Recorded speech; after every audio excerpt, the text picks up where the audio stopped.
salaysay at may kahulugan na dapat mapansin at maintindihan.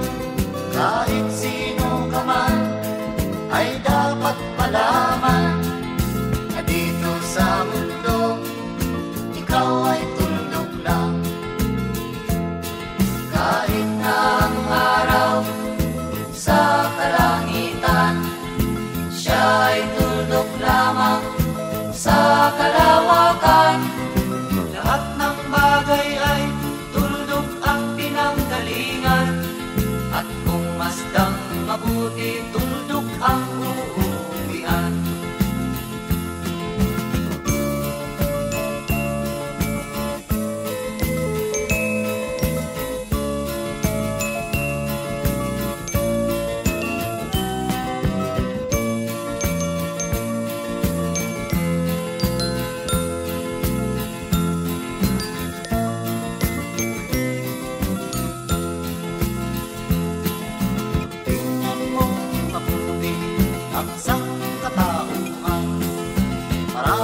Nag-aaway, tuldok lang ang dahilan. Sa aking nakita, ako'y natawa lang, pagkat ang nangyayari malaking kaibahan. Kaya wala kang dapat na ipagmayabang, na ikaw ay mautak at maraming alam. Dahil kung susuriin at ating iisipin, katulad ng lahat, ikaw ay tuldok rin.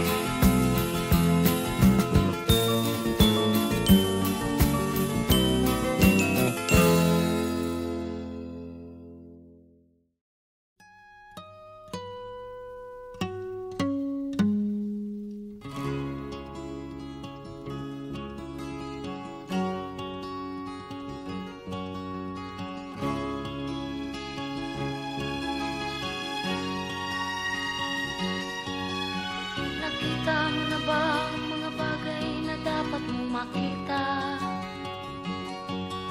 Nagawa mo na ba ang mga bagay na dapat mong ginawa? Kalagan ng tali sa paa, imulat ng iyong mga mata. Kay sarap ng buhay, lalo na't alam mo kung saan papunta.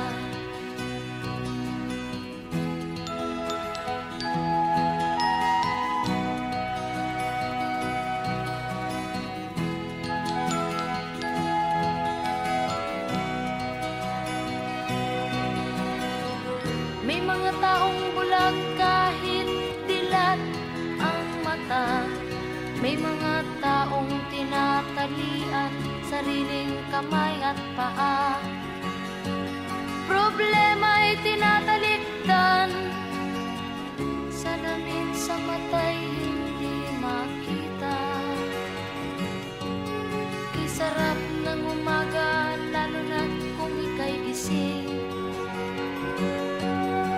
Tanghali maligaya kung ika'y may makakain. Ang gabi ay mapayapa kung mahal sa buhay ay kapiling. Kay sarap ng buhay, lalo na't alam mo kung saan papunta. Gising na kaibigan ko, ganda ng buhay ay nasa sayo. Ang oras daw ay ginto,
walang kasama. Ikaw ba'y nalilito? Pag-iisip mo'y nagugulo sa buhay ng tao, sa takbo ng buhay mo. Ikaw ba'y isang mayaman o ika'y isang mahirap lang? Sino sa inyong dalawa ang mas nahihirapan? Masdan mo ang mga bata, masdan mo ang mga bata. Ikaw ba'y walang nakikita sa takbo ng buhay nila? Masdan mo ang mga bata, ang buhay ay hawak nila. Masdan mo ang mga bata, ang sagot ay iyong makikita. Ikaw ba'y ang tao, walang pakialam sa mundo, ngunit ang katotohanan, ikaw may naguguluhan.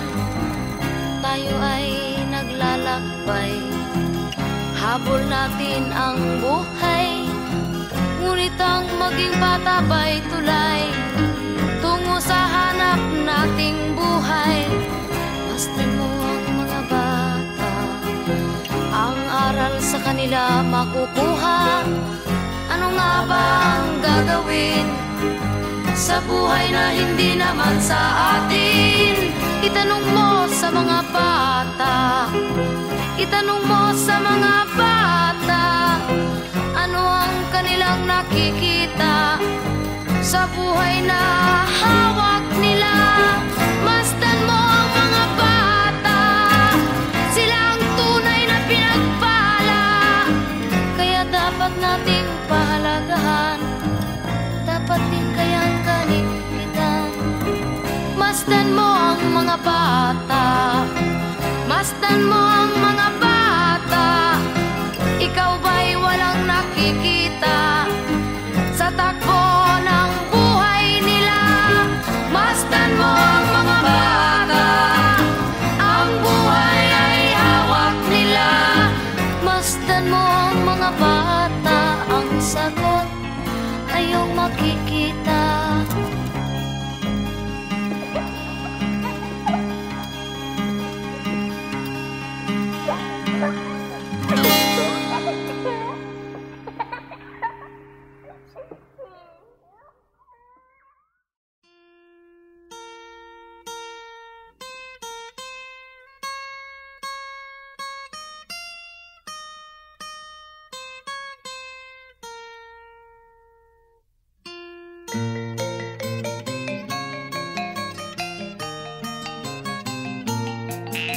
Ako'y sinilang sa isang bayan ng Cotabato, kasing gulo ng tao, kasing gulo ng mundo. Dahil di magkasundo sa relihiyon at prinsipyo, nagkagulo.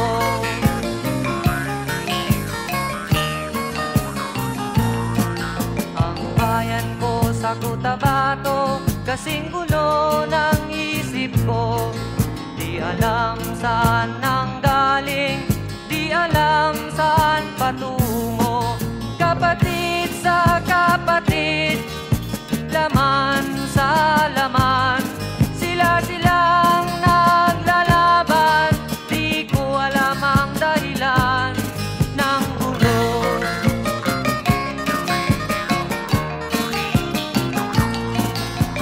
Bakit nagkaganon ang sagot sa tanong ko? Bakit kayo nag-away? Bakit kayo nagkagulo? Prinsipyo mo'y igagalang ko kung ako'y iyong nirespeto. Kung nagtulungan kayo, di sana magulo ang bayan ko. Sa bayan kong sinilangan, sa timog Cotabato, ako ay namula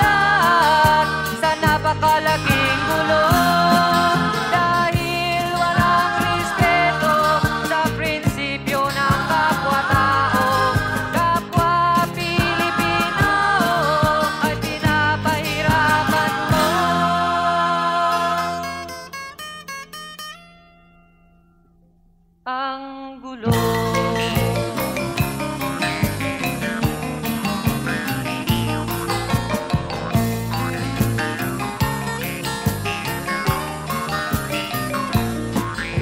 Ako'y nananawagan, humihingi ng tulong nyo. Kapayapa'y bigyan ng daan, kapayapaan sa bayan ko. Bakit kailangan pang maglaban? Magkapatid kayo sa dugo. Kailan kayo magkakasundo? Kapayapa'y kailan matatamo ng bayan ko?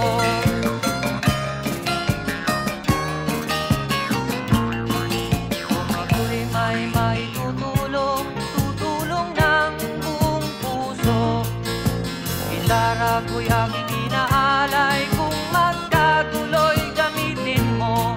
Kung ang kalabay walang puso, puso na rin ang gamitin mo. Ituring mong sangkaibigan, isipin mong siya'y may puso ring katulad mo. Sa bayan kong sinilangan, sa timog o Tabato, ako ay namulat sa napakalaking kulong.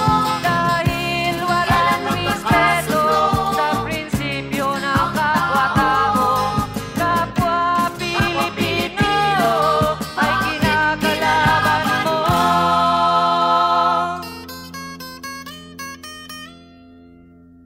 Ang gulo.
ako lang ang nakakaalam.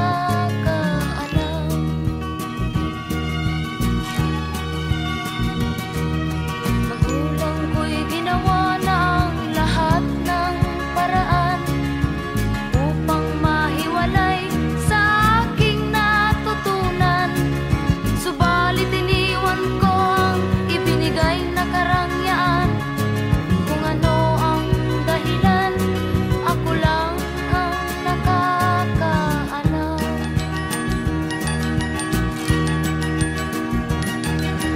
Musika ang buhay na aking tinataglay. Ito rin ang dahilan kung ba't ako naglalakbay.